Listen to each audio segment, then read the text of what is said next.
ماہ رمضان کو قرآن کی بہار کہا گیا ہے، قرآن کریم کی بہار کہا گیا ہے۔ قرآن کا مطلب تو یہ ہے نا، جیسے بار بار پڑھا جائے، بار بار پڑھا جائے، اتنا بار پڑھا جائے۔ کائنات میں آج تک کوئی بھی کتاب نہیں پڑھی گئی اتنی جتنے قرآن پڑھا جاتا ہے، اور قیامت تک پڑھا جائے گا۔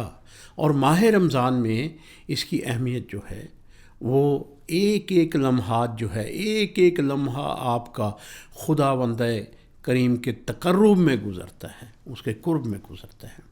تو اسی طرح ہی رجب اور شعبان کے لیے جن جن لوگوں کی جہاں جہاں نسبتیں آئی ہوئی ہیں، اب جیسے رسول خدا کا فرمان ہے میری امت کے 12 برج ہوں گے، اول علی آخر میرا ہم نام محمد ہوگا، ٹھیک ہے جی۔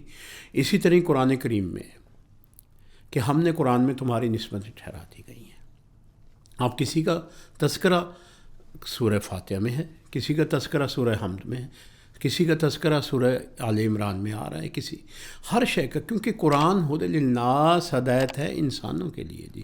اب جو ہدایت ہے وہ ایک ہدایت یہ ہے کہ ایک تو راستہ ہے صراط مستقیم، اور ایک وہ ہدایت ہے جو ہدایت سراپا رحمت ہے، سراپا نعمت، سراپا فضل، سراپا کرم ہے خداوند کریم کے اس میں جی۔ تو میری ناظرین سے یہ گزارش ہے کہ ماہ رجب اور شعبان کو اپنی عبادات کو اس منزل پہ لے جائیں، اس منزل پہ لے جائیں کہ جس منزل پہ خدا خود بندے سے پوچھے بتا تیری رضا کیا ہے۔ تو یہ میری آپ سے ماہ رجب اور شعبان کے لیے، ہاں جن لوگوں کو نسبت کے متعلق اور قرآن کی نسبت اور معصومین اور انبیاء کی نسبت کے لیے تو پوچھ لیجئے گا، میں حاضر ہوں، میں ضرور آپ کو جواب دوں گا۔